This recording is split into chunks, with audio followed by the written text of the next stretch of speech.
तो आज जिस बुक समरी को हम सुनने जा रहे हैं वो बेहद ही खास बुक है जो कि हर कोई रिकमेंड करता है कि अपने लाइफ में इसको ज़रूर पढ़ें। अगर पढ़ नहीं पा रहे हैं तो इसको ज़रूर सुनें। इस बुक का नाम है atomic habit by James clear. तो चलिए मैं अफजल वत्स आपको इस बुक की समरी एक एक करके सुनाता हूँ, जिसको अगर आप अपनी ज़िंदगी में शामिल करते हैं तो बेशक ही आपकी ज़िंदगी में एक बदलाव आएगा। ये बुक हमको ये बताती है कि अपने छोटी छोटी आदतों को चेंज करके आप कैसे एक रिमार्केबल रिजल्ट अचीव कर सकते हैं। तो हेडफोन लगाइए और खो जाइए। एटॉमिक हैबिट एक रेगुलर प्रैक्टिस है जो न केवल छोटे और करने में आसान है बल्कि अविश्वसनीय शक्ति का सोर्स भी है। बुरी आदतें खुद को बार बार दोहराती हैं, इसलिए नहीं कि आप बदलना नहीं चाहते बल्कि इसलिए कि आपके पास बदलाव के लिए गलत प्रणाली है। जो परिवर्तन पहले छोटे और अनइम्पॉर्टेंट लगते हैं वे बेहतर परिणामों में बदल जाएंगे यदि आप वर्षों तक उनके साथ बने रहने को तैयार हैं। Chapter 1 the surprising power of tiny habits. लेखक जेम्स क्लियर बताते हैं कि सक्सेस डेली हैबिट्स का रिजल्ट है, जीवन में एक बार होने वाले परिवर्तनों का नहीं। आपको अपने प्रेजेंट रिजल्ट की तुलना में अपने प्रेजेंट टारगेट के बारे में अधिक चिंतित होना चाहिए। आपके परिणाम आपकी आदतों का एक धीमा काउंट है। आपकी नेटवर्थ आपके फाइनेंशियल हैबिट्स का एक पिछड़ा माप अर्थात पास्ट काउंट है। आपका वजन आपके खाने पीने की आदतों का एक पास्ट काउंट है। आपका ज्ञान आपकी सीखने की आदतों का एक पास्ट काउंट है। आपकी अव्यवस्था आपकी सफाई की आदतों का धीमा काउंट यानी पास्ट काउंट है। आप जो दोहराते हैं वही आपको मिलता है, यानी जो आप कर रहे हैं वही आपको मिलेगा। समय सफलता और असफलता के बीच के अंतर को बढ़ा देता है।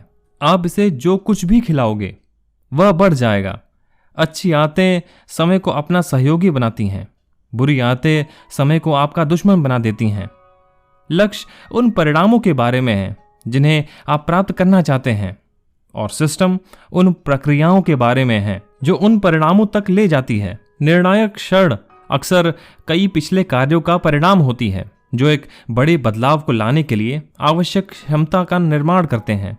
यदि आप अपने आप को एक अच्छी आदत बनाने या किसी बुरी आदत को तोड़ने के लिए संघर्ष करते हुए पाते हैं तो इसका कारण यह नहीं कि आप में सुधार करने की अपनी क्षमता खो दी है। लक्ष्य निर्धारण करने का उद्देश्य खेल जीतना है। सिस्टम बनाने का उद्देश्य गेम खेलना जारी रखना है। सच्ची दीर्घकालीन सोच लक्ष्य रहित सोच है। यह किसी एक उपलब्धि के बारे में नहीं है। आखिरकार यह प्रक्रिया के प्रति अपनी प्रतिबद्धता है जो आपकी प्रगति निर्धारित करेगी। आदतें आत्म सुधारण का चक्रवृद्धि ब्याज यानी कंपाउंड इंटरेस्ट की तरह काम करती है। हर दिन 1% यानी हर दिन 1% इंप्रूवमेंट करने से लंबे समय में बहुत मायने रखेगा। आदतें दो धारी तलवार की तरह हैं, वे आपके लिए या आपके विरुद्ध काम कर सकते हैं। जब तक आप एक महत्वपूर्ण सीमा पार नहीं कर लेते तब तक अक्सर छोटे बदलावों से कोई फर्क नहीं पड़ता। किसी भी कंपाउंडिंग प्रक्रिया के सबसे शक्तिशाली परिणामों में देरी होती है। आपको धैर्य रखना होगा।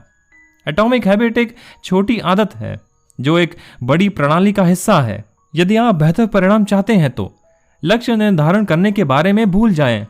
इसके बजाय अपने कार्य को धीरे धीरे लगातार करते रहें। Chapter 2 how your habit shape your identity and vice versa. हमारी आदतों को बदलना दो कारणों से चुनौतीपूर्ण है। पहला, हम गलत चीजों को बदलने की कोशिश करते हैं और दूसरा, हम अपनी आदतों को गलत तरीके से बदलने की कोशिश करते हैं। व्यवहार परिवर्तन की 3 परतें हैं। आपके परिणामों में बदलाव, आपकी प्रक्रियाओं में बदलाव या आपकी पहचान में बदलाव। परिणाम इस बारे में है कि आपको क्या मिलता है, प्रक्रियाएं इस बारे में है कि आप क्या करते हैं और पहचान इस बात की है कि आप क्या मानते हैं। परिणाम यानी रिजल्ट आधारित आदतों के साथ ध्यान इस बात पर है कि आप क्या हासिल करना चाहते हैं और पहचान आधारित आदतों के साथ ध्यान इस बात पर है कि आप कौन बनना चाहते हैं। आंतरिक प्रेरणा का अंतिम रूप तब होता है जब कोई आदत आपकी पहचान का हिस्सा बन जाती है। यह एक सरल 2 चरणीय प्रक्रिया है। तय करें कि आप किसी प्रकार के व्यक्ति बनना चाहते हैं। छोटी छोटी जीतों के साथ इसे साबित करें। अपने आप से पूछें, वह कौन सा व्यक्ति है जिसे वह परिणाम मिल सकता है जो मैं चाहता हूं। अपनी आदतों को बदलने का सबसे प्रभावी तरीका यह है कि आप क्या हासिल करना चाहते हैं उस पर ध्यान केंद्रित ना करें, बल्कि उस पर ध्यान केंद्रित करें कि आप क्या बनना चाहते हैं। आपकी पहचान आपकी आदत से उभरती है। प्रत्येक कार्य उस प्रकार के व्यक्ति के लिए एक वोट है जैसा आप बनना चाहते हैं। खुद का बेस्ट वर्जन बनने के लिए आपको अपने बिलीफ को लगातार संशोधन करने और अपनी पहचान को अपग्रेड और एक्सपेंड करने की आवश्यकता हो। Chapter 3, how to build better habits in 4 simple steps.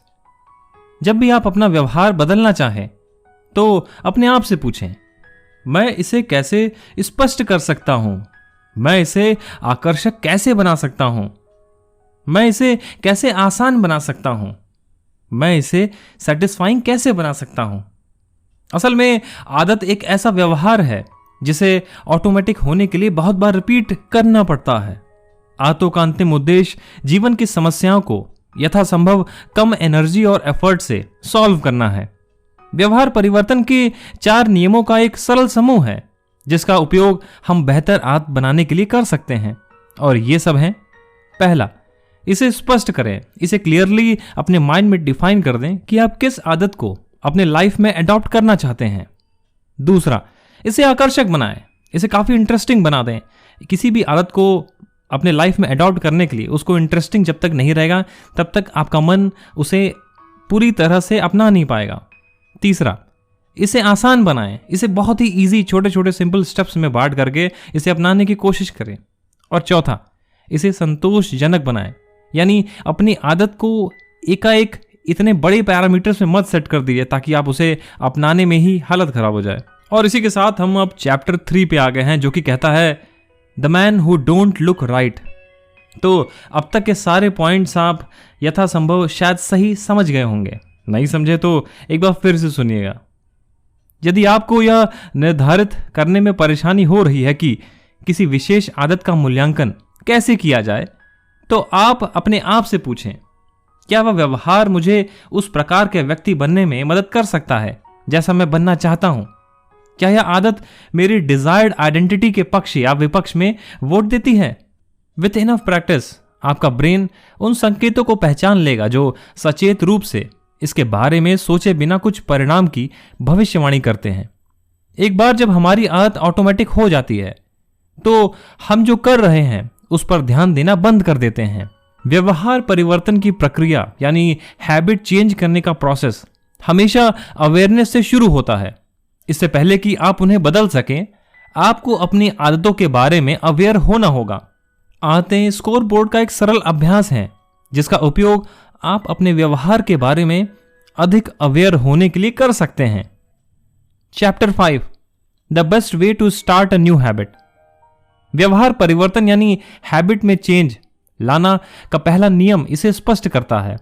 बहुत से लोग सोचते हैं कि उनमें मोटिवेशन की कमी है, जबकि वास्तव में उनके पास क्लियरिटी की कमी है। नई आदतें बनाने के सबसे अच्छे तरीकों में से एक यह है कि आप उस वर्तमान आदत की पहचान करें जो आप पहले से ही हर दिन कर रहे हैं, और फिर अपने नए व्यवहार यानी नई हैबिट को शीर्ष पर रखें। इसे हैबिट स्टैकिंग कहा जाता है, यानी अपनी पुरानी आदतों के ऊपर अपनी नई आदत जो डालना चाहते हैं उसे वरीयता दें, उसे प्रेफरेंस दें। हैबिट स्टैकिंग का फॉर्मूला है, वर्तमान आदत के बाद मैं नई आदत बनाऊंगा। 2 सबसे आम संकेत समय और स्थान है, तो आप समय यानी प्लेस और टाइम के हिसाब से अपनी आदतों को बदल सकते हैं। पुरानी आदत के ऊपर नई आदत रख के उसे बना सकते हैं। Chapter 6, motivation is overrated, environment often matters more. पर्यावरण वह इनविजिबल हैंड है जो मानव व्यवहार को आकार देता है। छोटे छोटे बदलाव समय के साथ व्यवहार में बड़े बदलाव ला सकते हैं। प्रत्येक आदत की शुरुआत एक संकेत से होती है। हमें उन संकेतों पर ध्यान देने की अधिक संभावना है जो सामने आते हैं। अपने वातावरण में अच्छी आदतों के संकेत स्पष्ट करें। धीरे धीरे आपकी आदत किसी एक ट्रिगर से नहीं बल्कि व्यवहार से जुड़े पूरे संदर्भ से जुड़ी हो जाती है। संदर्भ संकेत बन जाता है, और इसी पे लेखक जेम्स क्लियर बोलते हैं कि नए वातावरण में नई आदतें बनाना आसान होता है क्योंकि आप पुराने संकेतों के खिलाफ नहीं लड़ रहे हैं। Chapter 7, the secret of self control. एक बार आदत बन जाने के बाद इसे भुलाए जाने की संभावना नहीं है। ज्यादा सेल्फ कंट्रोल वाले लोग आकर्षक परिस्थितियों में कम समय बिताते हैं। प्रलोभन का विरोध करने की अपेक्षा उससे बचना आसान है। ऑथर कहते हैं कि किसी बुरी आदत को खत्म करने के सबसे व्यवहारिक तरीकों में से एक उस संकेत के संपर्क में कम करना है जो इसका कारण बनता है। सेल्फ कंट्रोल एक शॉर्ट टर्म स्ट्रेटजी है, लॉन्ग टर्म नहीं। Chapter 8, how to make a habit irresistible. Opportunity जितनी अधिक अट्रैक्टिव होती है, उसके आदत बनाने की संभावना उतनी ही अधिक हो जाती है। आदतें एक डोपामिन संचालित फीडबैक लूप है। जब डोपामिन बढ़ता है तो कार्य करने की हमारी प्रेरणा भी बढ़ती है। यह पुरस्कार की प्रत्याशा यानी अवार्ड सिस्टम जो जनरेट होता है इसके थ्रू, अर्थात पूर्व आभास है, उसकी पूर्ति नहीं, जो हमें कार्रवाई करने के लिए प्रेरित करती है। और हमारे ब्रेन में उस पर्टिकुलर हैबिट को लेकर अवार्ड जितना अधिक होगा, डोपामाइन स्पाइक उतना ही अधिक होगा। Chapter 9, the role of family and friends in shaping your habits. हम जिस कल्चर में रहते हैं वह यह निर्धारित करता है कि कौन सा व्यवहार हमारे लिए अट्रैक्टिव है। हम उन आदतों को अपनाते हैं जिनकी हमारी संस्कृति द्वारा प्रशंसा की जाती है और उन्हें मंजूरी देते हैं क्योंकि हमें जनजाति यानी लार्ज पॉपुलेशन में फिट होना है और उससे संबंधित होने की तीव्र इच्छा होती है। हम 3 सामाजिक समूहों की आदतों की नकल करते हैं। पहला, अपने करीबी यानी परिवार और दोस्तों की। दूसरा, जनजाति यानी किसी एक समूह की। और तीसरा, पावरफुल लोगों की। बेहतर आदतें बनाने के लिए आप जो सबसे प्रभावी चीज कर सकते हैं उनमें से एक ऐसी संस्कृति में शामिल होना है जहां पहला, आपका वांछित व्यवहार सामान्य व्यवहार है और दूसरा, आपके पास पहले से ही समूह के साथ कुछ समान है। जनजाति का सामान्य व्यवहार अक्सर व्यक्ति के वांछित व्यवहार पर हावी हो जाता है, यानी एक लार्ज पॉपुलेशन का कुछ बिहेवियर आपके पर्सनल बिहेवियर पे वो कभी कभी हावी हो जाता है। अधिकांश दिनों में हम स्वयं सही होने के बजाय भीड़ के साथ गलत होना पसंद करते हैं क्योंकि हमारे अंदर वो शर्माहट, वो शाइनेस होती है। इसलिए हम ग्रुप में गलत होना ज़्यादा पसंद करते हैं इंस्टेड कि हम खुद सही हों। यदि कोई व्यवहार हमें सम्मान और प्रशंसा दिला सकता है तो हमें वह आकर्षक लगता है। इसलिए अपने हैबिट को अट्रैक्टिव बनाएं, तभी वो आपके अंदर इनकलकेट कर पाएगी। Chapter 10, how to find and fix the cause of your bad habits. प्रत्येक व्यवहार में एक लालसा और एक गहरा अंतर्निहित उद्देश्य होता है। आपकी आदतें प्राचीन इच्छाओं का आधुनिक समाधान है। आपकी आदतों का कारण वास्तव में वह भविष्यवाणी है जो उनसे पहले होती है। भविष्यवाणी एक एहसास की ओर ले जाती है। किसी बुरी आदत को अनअट्रैक्टिव दिखाने के लिए उससे बचने के लाभों पर प्रकाश डालें। आदतें तब आकर्षक होती हैं जब हम उन्हें सकारात्मक भावनाओं से जोड़ते हैं और अनाकर्षक तब होती हैं जब हम उन्हें नकारात्मक भावनाओं से जोड़ते हैं। किसी कठिन आदत से तुरंत पहले कुछ ऐसा करके मोटिवेट हो जिसमें आपको आनंद आता हो। Chapter 11, walk slowly but never backward. सीखने का सबसे इफेक्टिव रूप प्रैक्टिस है, प्लानिंग करना नहीं। Focus on taking action. आदत निर्माण वह प्रक्रिया है जिसके द्वारा कोई व्यवहार दोहराव के माध्यम से अधिक ऑटोमेटिक हो जाता है। इसलिए किसी भी हैबिट को अपने अंदर लाने के लिए उसे ऑटोमेटिक बनाना जरूरी है। आप किसी आदत को कितने समय से निभा रहे हैं यह उतना महत्वपूर्ण नहीं है जितना कि आपने उसे कितनी बार किया है। तो इसी के साथ अब हम चैप्टर 12 पे आ गए हैं जो बताता है the law of least effort. मानव व्यवहार न्यूनतम प्रयास यानी लीस्ट एफर्ट के नियम का पालन करता है। हम स्वाभाविक रूप से उस विकल्प की ओर आकर्षित होंगे जिसके लिए कम से कम काम की आवश्यकता होती है। ऐसा माहौल बनाएं जहां सही काम करना जितना संभव हो उतना आसान हो। अच्छे व्यवहार से जुड़े फ्रिक्शन को कम करें। जब फ्रिक्शन कम होगा तो आदतें आसान हो जाती हैं। बुरे व्यवहार से जुड़े फ्रिक्शन को बढ़ाएं। जब फ्रिक्शन अधिक होता है तो आदतें कठिन हो जाती हैं। भविष्य की कार्रवाई को आसान बनाने के लिए अपने वातावरण को बेहतर बनाएं। Chapter 13, how to stop procrastinating by using the 2 minute rule. हर दिन कुछ ऐसे क्षण होते हैं जो अत्यधिक प्रभाव डालते हैं।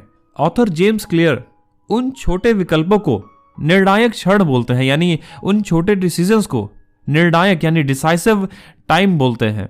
निर्णायक क्षण आपके भविष्य के लिए उपलब्ध विकल्पों को निर्धारित करता है। किसी आदत को सुधारने से पहले उसे स्थापित करना जरूरी है। आदतें कुछ सेकंड में पूरी हो सकती हैं, लेकिन उसके बाद मिनटों या घंटों तक आपके व्यवहार पर प्रभाव डालती रहती हैं। कई आदतें निर्णायक क्षणों में घटित होती है, जो रास्तों में कांटे की तरह होती है और या तो आपको प्रोडक्टिव या अनप्रोडक्टिव की दिशा में ले जाती है। 2 मिनट का नियम कहता है, जब आप कोई नई आदत शुरू करते हैं तो उसे करने में 2 मिनट से कम समय लगाना चाहिए। जितना अधिक आप किसी प्रक्रिया की शुरुआत को अनुष्ठानित करते हैं, उतनी अधिक संभावना बन जाती है कि आप गहरे फोकस की स्थिति में आ सकते हैं, जो महान कार्य करने के लिए आवश्यक होती है। यानी डीप वर्क करने के लिए आप स्टार्टिंग अच्छी करनी चाहिए। आप उस आदत को सुधार नहीं सकते जो अस्तित्व में ही नहीं है। Chapter 14, how to make good habits inevitable and bad habit impossible. Commitment वह विकल्प है जो आप वर्तमान में चुनते हैं, जिससे भविष्य में बेहतर व्यवहार सुनिश्चित होता है। भविष्य के व्यवहार को लॉक करने का अंतिम तरीका आपकी आदतों को स्वचालित रखना है। वन टाइम चॉइसेस जैसे बेहतर गद्दा खरीदना या स्वचालित बचत योजना में नामांकन करना एकल कार्य है जो आपके भविष्य की आदतों को स्वचालित करने और समय के साथ बढ़ते रिटर्न्स प्रदान करने में सक्षम है। आपकी आदतों को स्वचालित करने के लिए टेक्नोलॉजी का उपयोग करना सही व्यवहार की गारंटी देने का सबसे विश्वसनीय और प्रभावी तरीका है। Chapter 15, the cardinal rule of behaviour change. जब अनुभव संतोषजनक होता है तो हमारे व्यवहार को दोहराने की अधिक संभावना होती है। ह्यूमन ब्रेन देर से मिलने वाले रिवॉर्ड्स की तुलना में तत्काल रिवॉर्ड्स को प्रायोरिटी देने के लिए विकसित हुआ है। व्यवहार परिवर्तन का मुख्य नियम, जो तुरंत पुरस्कृत किया जाता है उसे दोहराया जाता है। जिस चीज की तुरंत सजा दी जाती है उसे टाला जाता है। किसी आदत पर टिके रहने के लिए आपको तुरंत सफल महसूस करने की जरूरत है, भले ही यह छोटे पैमाने पर ही क्यों ना हो। व्यवहार परिवर्तन के पहले 3 नियम, इसे स्पष्ट बनाना, इसे आकर्षक बनाना और इसे आसान बनाना, इस संभावना को बढ़ाता है कि इस बार कोई व्यवहार किया जाएगा। व्यवहार परिवर्तन का चौथा नियम, इसे सेटिस्फाइंग बनाना, इस संभावना को बढ़ा देता है कि कोई व्यवहार अगली बार दोहराया। Chapter 16, how to stick with good habits every day. अर्थशास्त्री चार्ल्स गुडहार्ट के नाम पर गुडहार्ट का कानून कहता है, जब कोई उपाय एक लक्ष्य बन जाता है तो यह एक अच्छा उपाय नहीं रह जाता है। सबसे संतुष्टिदायक भावनाओं में से एक प्रगति करने की भावना है, यानी प्रोग्रेस करने की जो इच्छा है वो सबसे प्रबल रहती है। आदत ट्रैकर यानी हैबिट ट्रैकर यह मापने का एक सरल तरीका है कि क्या आप कोई आदत अपनाए हैं, जैसे कि कैलेंडर पर क्रॉस अंकित करना। आपका हैबिट ट्रैकर और माप के अन्य दृश्य रूप आपकी प्रगति का स्पष्ट प्रमाण प्रदान करके आपकी आदतों को संतोषजनक बना सकते हैं। श्रृंखला मत तोड़ें, अपनी आदतों को जीवित रखने का प्रयास करें। कभी भी 2 बार मत चूको। यदि आप एक दिन चूक जाते हैं तो जितनी जल्दी हो सके पटरी पर वापस आने का प्रयास करें। सिर्फ इसलिए कि आप किसी चीज को माप सकते हैं, इसका मतलब यह नहीं है कि यह सबसे महत्वपूर्ण चीज है। तो इसी के साथ अब हम आ गए हैं चैप्टर 17 पे, जो कि कहता है how an accountability partner change everything. अगर कोई बुरी आदत दर्दनाक या असंतोषजनक है तो हमें उसे दोहराने की संभावना कम है। और इसी पर लेखक कहते हैं कि एक अकाउंटेबिलिटी पार्टनर निष्क्रियता के लिए तत्काल लागत पैदा कर सकता है। हम इस बात की बहुत परवाह करते हैं कि दूसरे हमारे बारे में क्या सोचते हैं, और हम नहीं चाहते कि दूसरे हमारे बारे में छोटा सोचें। आदत अनुबंध का उपयोग किसी भी व्यवहार में सामाजिक लागत जोड़ने के लिए किया जा सकता है। यह आपको वादों का उल्लंघन करने की लागत को सार्वजनिक और दर्दनाक बना देता है। यह जानना कि कोई आपको और देख रहा है एक शक्तिशाली प्रेरक हो सकता है। यानी आप हमेशा महसूस करिए कि कोई आपको हमेशा नोटिस कर रहा है, तो आप अपने हैबिट पर स्टिक रहने का प्रयास जरूर करते रहेंगे। Chapter 18, the truth about talent, when genes matter and when they don't. आपकी सफलता की संभावनाओं को अधिकतम करने का रहस्य प्रतिस्पर्धा का सही क्षेत्र चुनना है। सही आते चुने और प्रगति आसान है। गलत आते चुने और जीवन एक संघर्ष है। जीन को आसानी से नहीं बदला जा सकता है, जिसका अर्थ है कि वे अनुकूल परिस्थितियों में एक शक्तिशाली लाभ और प्रतिकूल परिस्थितियों में गंभीर नुकसान प्रदान करते हैं। आदतें तब आसान होती हैं जब वे आपकी प्राकृतिक क्षमताओं के साथ अलाइन होती हैं। वे आदतें चुनें जो आपके लिए सबसे उपयुक्त हो। ऐसा खेल खेलें जो आपकी ताकत के अनुकूल हो। यदि आपको कोई ऐसा गेम नहीं मिल रहा है जो आपके अनुकूल हो, तो एक गेम बनाएं। जीन कड़ी मेहनत की आवश्यकता को समाप्त नहीं करते हैं, वे इसे स्पष्ट करते हैं। वे हमें बताते हैं कि किस चीज पर कड़ी मेहनत करनी है। Chapter 19, the Goldilocks rule, how to stay motivated in life and work. Goldilocks नियम कहता है कि मनुष्य ऐसा कार्यों पर काम करते समय हाई मोटिवेशन का अनुभव करता है जो उसकी वर्तमान क्षमताओं के स्तर पर है। सफलता के लिए सबसे बड़ा खतरा असफलता नहीं बल्कि बोर हो जाना है। जैसे जैसे आते नियमित हो जाती हैं, वे कम दिलचस्प और कम संतोषजनक हो जाती हैं। हम बोर हो जाते हैं। जब कोई प्रेरित महसूस करता है तो वह कड़ी मेहनत कर सकता है। तो इसी के साथ अब हम इस बुक की लास्ट चैप्टर पर पहुंच गए हैं, यानी chapter 20, the down side of creating good habits. आदतों का फायदा यह है कि हम बिना सोचे समझे कुछ भी कर सकते हैं। इसका नकारात्मक पक्ष यह है कि हम छोटी छोटी गलतियों पर ध्यान देना बंद कर देते हैं। आदतें प्लस जानबूझकर किया हुआ अभ्यास आपको महारत हासिल करा देता है किसी भी चीज में, यानी हैबिट प्लस रेगुलर प्रैक्टिस आपको एक महारथी बना देता है। चिंतन और समीक्षा एक ऐसी प्रक्रिया है जो आपको समय के साथ अपने प्रदर्शन के प्रति सचेत रहने की अनुमति देती है। हम किसी पहचान को जितना मजबूती से पकड़ते हैं, उससे आगे बढ़ना उतना ही कठिन हो जाता है। तो फाइनली अगर आप यहां तक सुन पाए हैं तो आपने atomic habit by James clear की मुख्य बातें यानी मेन बातें सीख चुके होंगे और अपने इस पॉइंट्स को नोट करके अपने लाइफ में छोटे छोटे हैबिट्स को बदल करके आप क्या कुछ हासिल नहीं कर सकते हैं। लेखक ने बताया कि अगर आप हर दिन 1% इंक्रीमेंट करते हैं तो आप अपने आप में एक्सपोनेंशियल ग्रोथ देख पाएंगे। और यकीन मानिएगा, अगर आपने पूरी वीडियो सुनी है और यहां तक पहुंचे हैं तो आप अपने जीवन में सफल जरूर हो सकते हैं, क्योंकि अगर आप इस वीडियो को अंत तक देख रहे हैं तो आपके अंदर वो हैबिट है, वो इंस्टिंक्ट है कि आप सफल हो सकते हैं अगर किसी हैबिट पे स्टिक होकर रेगुलरली मेहनत करते हैं तो। बाकी और छोटे छोटे शॉर्ट स्टोरीज और ऐसे ही बुक समरीज के साथ फिर से आता रहूंगा, कुछ आपको सिखाता रहूंगा। बाकी सुनते रहें, सुनाते रहें स्टोरी।